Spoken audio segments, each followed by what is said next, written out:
Vamos começar hoje com uma história do Alexandre o Grande. Para quem não lembra do Alexandre o Grande, vamos colocar aqui uma foto, uma pintura dele. Contam que Alexandre o Grande, Alexandre Magno, o poder dele era reconhecido por todo o mundo e ele realmente conquistou inúmeros países, potências. Só Jerusalém que ele não conseguiu, que Deus nos protegeu.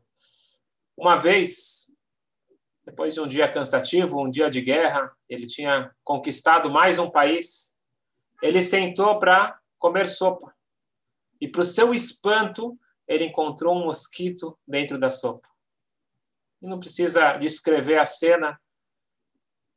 O rei, imperador, encontra um mosquito na sua sopa, que audácia. Ele pega aquela sopa, joga, quebra o prato, a sopa esparrama por todo o chão. Um dos seus conselheiros, com um pouco mais de intimidade, falou: Alexandre, o mundo todo você conseguiu conquistar, mas não conseguiu conquistar a si mesmo. Esta é a mais triste realidade. E vocês podem comprovar isso. Pensem nas pessoas, aquelas pessoas que precisam o tempo todo estar por cima, dominar, estar liderando, não quer dizer uma liderança negativa, mas a pessoa que precisa estar o tempo todo dominando os outros, normalmente, ou quase sempre, ou sempre. Isso se deve ao fato de uma frustração de não ter conseguido dominar a si mesmo. E o nosso inconsciente nos dita: vai conquistar os outros. Ou talvez também é uma forma de você abafar e não deixar ninguém apontar essa minha falha, que eu não tenho o meu autodomínio, eu não tenho o meu autocontrole. A pessoa com autoestima saudável são verdadeiros líderes. Eles sabem liderar sem precisar dominar, sem ferir o próximo, sem oprimir. Não precisa conquistar espaço. Ele está bem aonde ele está e da forma que ele está. Já diziam nossos sábios: quem é o forte?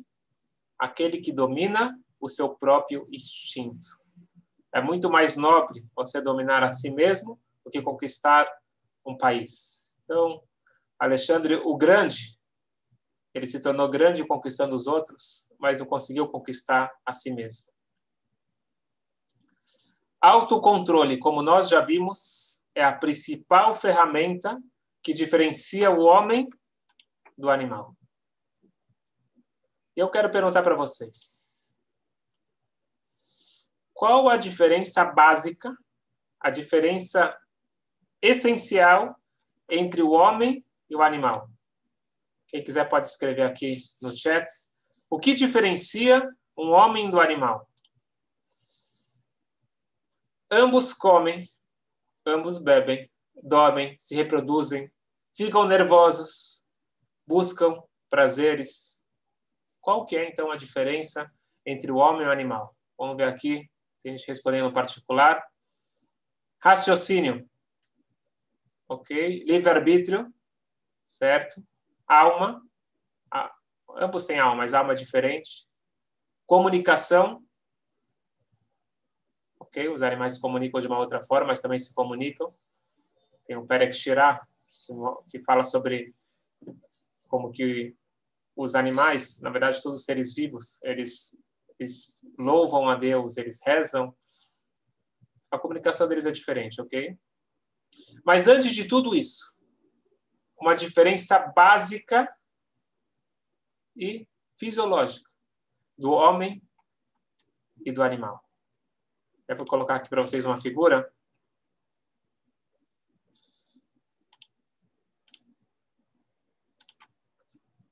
Qual que é a diferença de um ser humano e de um animal?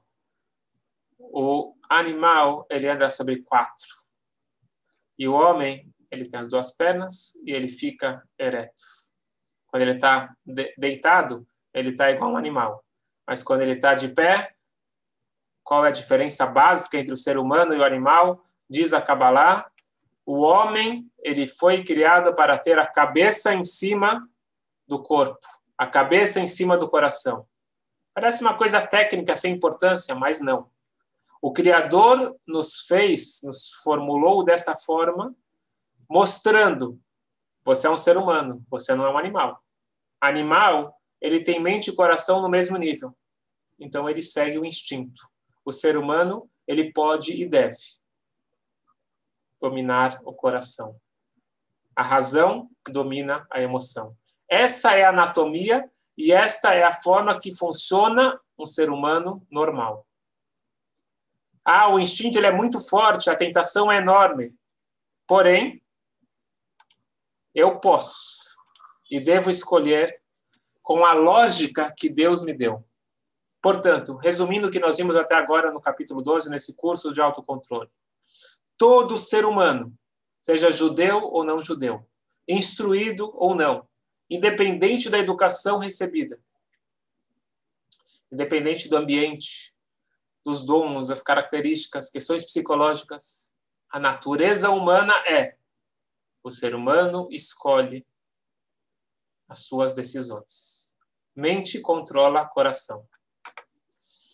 E aqui eu estou frisando, porque eu sei que tem linhas de pensamento que justificam certas falhas, certos comportamentos indevidos, com a desculpa que o instinto é mais forte do que a razão.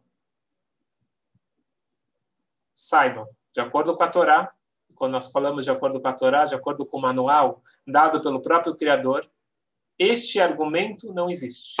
O ser humano é 100% responsável por suas ações. Mesmo durante o sono. Isso é uma lei interessante, a lei judaica. Se a pessoa está dormindo, está na casa de alguém, está no motel, e ele tem insônia, qualquer outra coisa que aconteça, ele se mexe e ele quebra alguma coisa, ele é responsável em pagar o dano que ele causou. Eu estava dormindo? O ser humano ele é responsável por suas ações, diz o Talmud, acordado ou dormindo. Mas, no final das contas, nós somos humanos. Nós vimos que até Rav Amram Hassidah, até mesmo pessoas muito elevadas, eles tinham tentações fortes. E é o fato. O grande mestre Rav Levi Sibarditchev, colega do Alter Rebbe, ele costumava defender as pessoas falando o seguinte: Deus, o que você quer dos teus filhos? Você coloca todas as tentações na frente deles.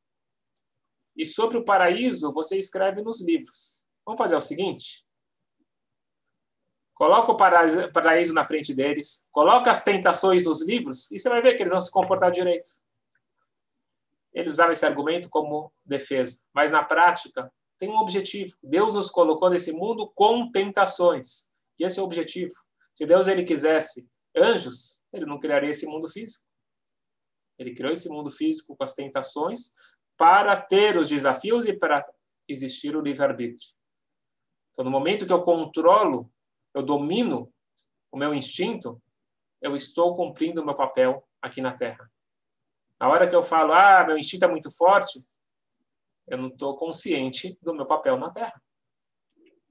Mas, no final das contas, a gente precisa de um segredo, precisa de uma arma.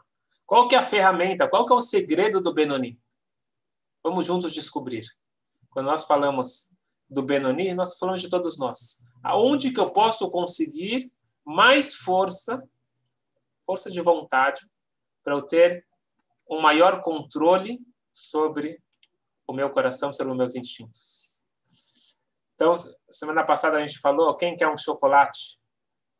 Quando alguém te oferece um chocolate, você pode estar na dieta, mas é difícil você controlar. Mas imagine que alguém te oferece um chocolate na hora que você está em cima da esteira. Você está lá correndo na esteira, e alguém vai lá e te traz um doce. Você está tão motivado. Por que você está fazendo esteira? Não é legal fazer esteira. Você está fazendo porque você está motivado para conseguir aquele benefício que você busca. E você sabe que o chocolate ele é contrário à sua esteira, ao seu exercício. Então a pessoa fala, não. Agora não.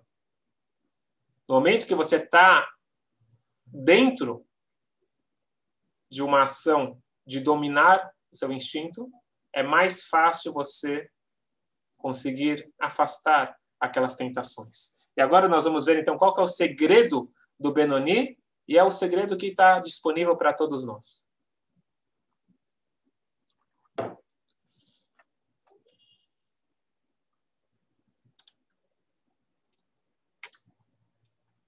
Vamos colocar aqui, compartilhar. O segredo do Benoni, os momentos de realinhamento. O que acontece? O ser humano, por natureza, ele tem o autocontrole. As tentações, os impulsos emocionais, eles vão aparecer ao longo da nossa vida, ao longo do nosso dia. Tem momento que eu estou em cima da esteira, tem momento que eu tenho mais controle. Qual o momento que eu tenho mais controle? Então, eu queria que cada um pensasse, que lembrasse momentos que nós chamamos de momento de ita'alut, momento de maior elevação, momento onde você está mais focado. Vou dar um exemplo que acontece para a maioria das pessoas.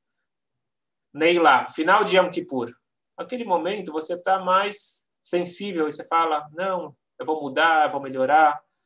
E assim, durante a nossa vida, nós temos inúmeros momentos. Pode ser na hora que você está no Kotel, em Israel. Na hora que você está falando um salmo. Cada um tem aqueles momentos onde ele está mais empoderado para conseguir falar para o seu instinto negativo, para o Yetzirah, sai de perto. Tem esses momentos. E se não tem esses momentos que vêm de cima, tem os momentos que eu posso criar por força própria. E é isso que o Tânia vai nos falar agora.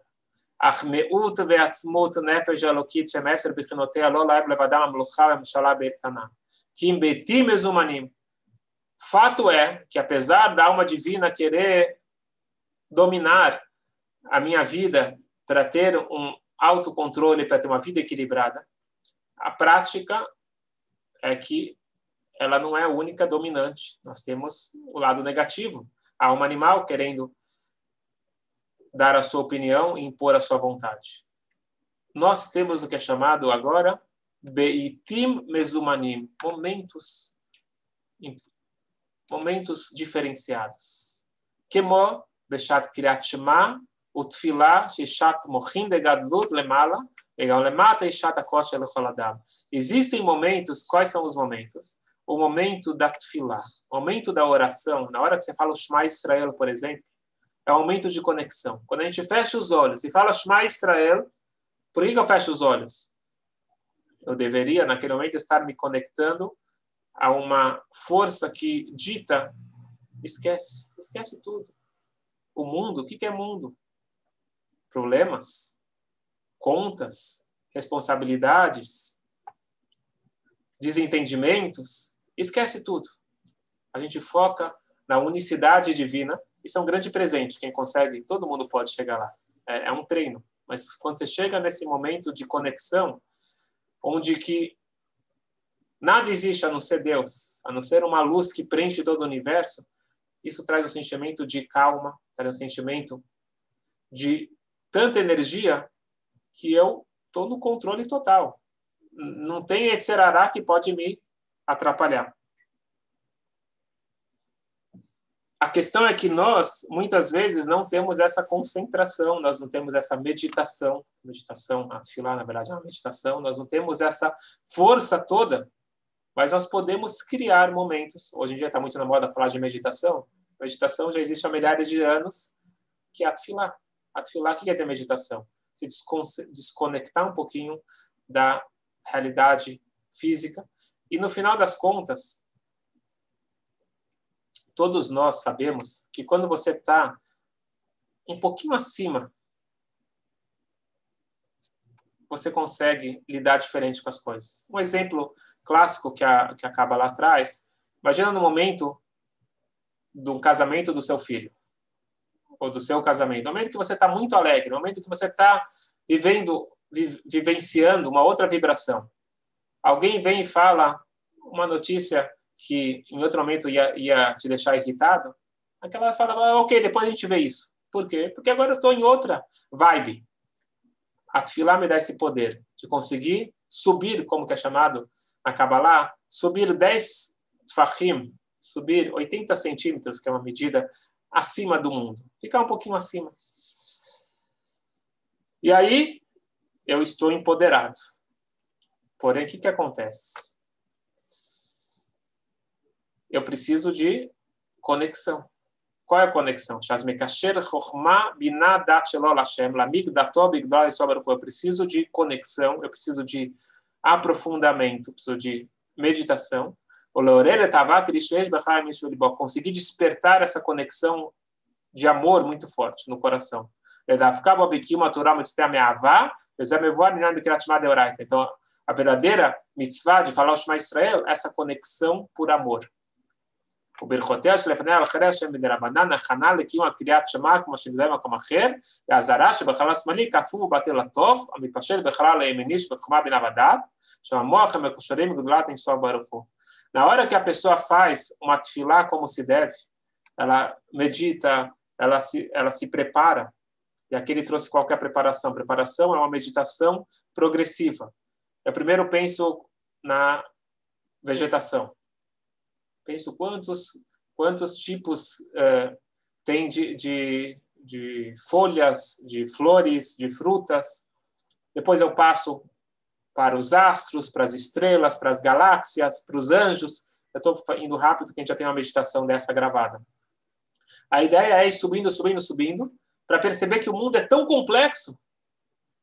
E apesar desse mundo tão complexo, Deus ele fala para cada um de nós, eu te amo. Você é a pessoa mais importante que existe.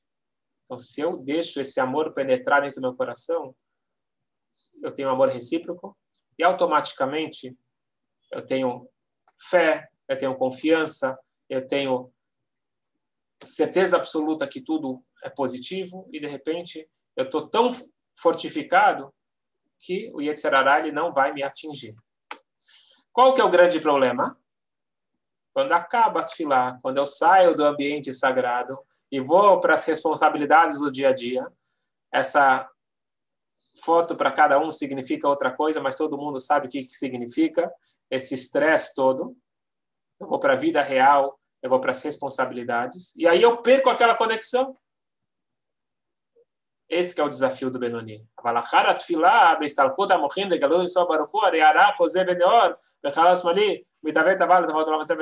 Depois da reza, o que acontece? Depois da reza,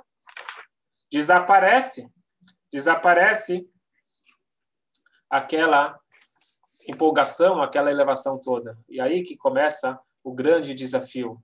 Uma vez levaram o Rebbe anterior para visitar uma yeshiva na Polônia, e mostrar, olha como os alunos, era pré-Segunda Guerra. Então, o mundo todo já estava maluco, e de repente tem pessoas que não estão estressadas, eles estão estudando Torá.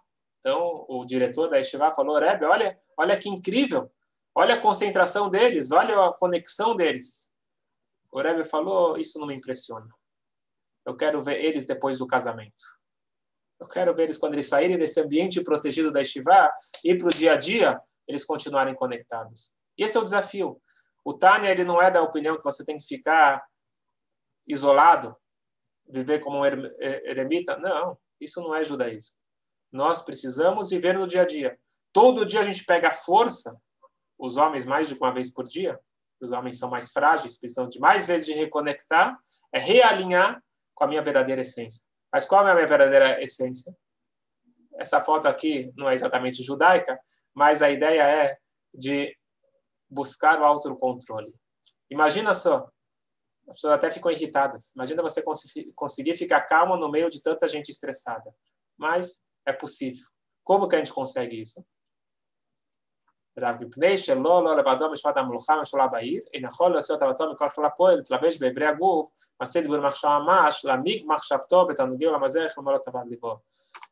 tenho a capacidade do autocontrole. Por quê? Porque mais forte que seja a alma animal, eu tenho a alma divina. Eu tenho uma força interna que eu posso controlar o meu instinto a cada instante. Por quê? E aqui o Alter Rebbe, voltando que a gente já falou semana passada, mente controla coração é uma capacidade humana inata. Não estamos falando de algo divino, nós estamos falando de algo humano. Todo ser humano foi criado com a cabeça sobre o corpo. Ele pode e deve controlar o seu instinto.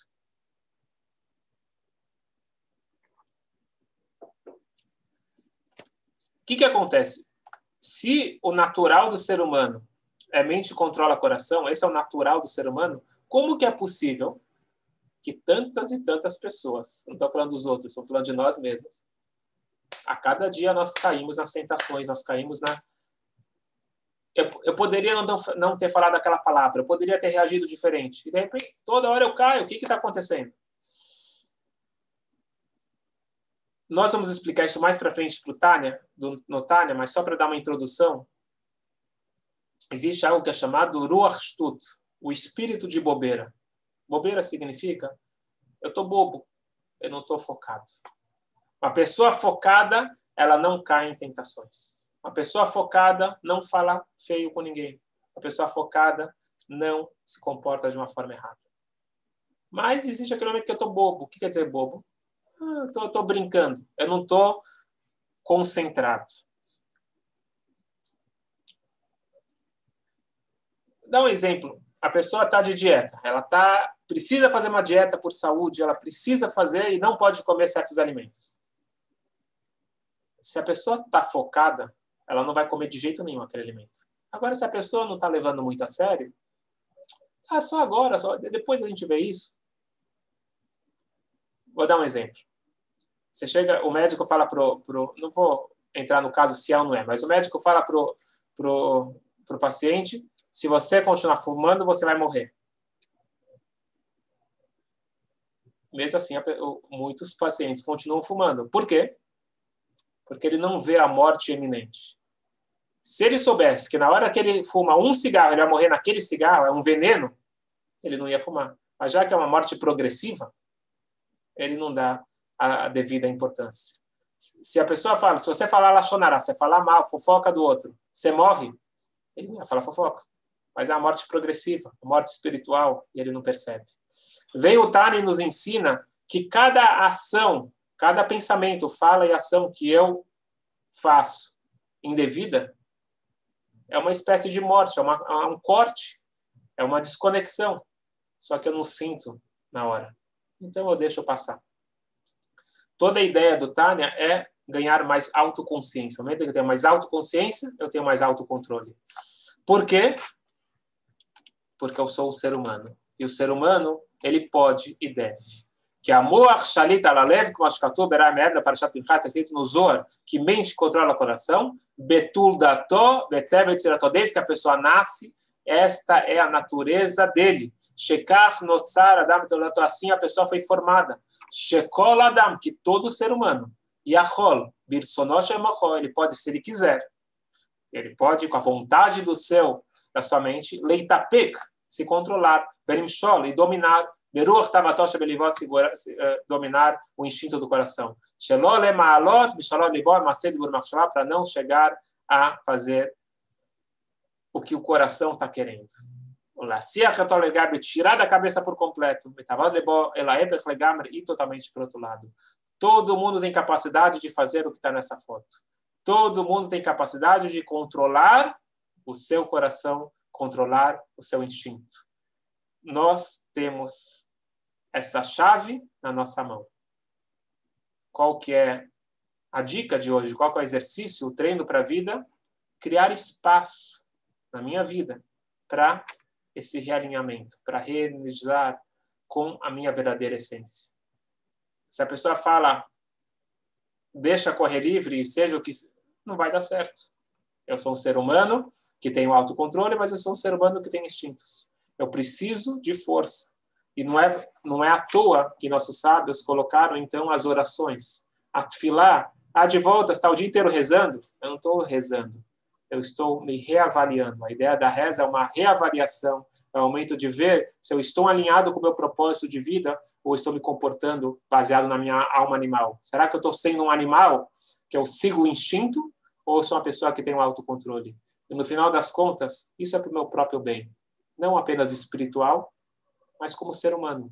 Se eu for uma pessoa com autocontrole, eu vou me dar melhor na vida, vou me dar melhor nos negócios, melhor com a minha família, nos relacionamentos e melhor com Deus. E tudo isso tem a ver porque eu estou me dando melhor comigo mesmo. Eu tenho o autocontrole. Boa sorte para todos nós. Vamos abrir agora para as perguntas. Dúvidas?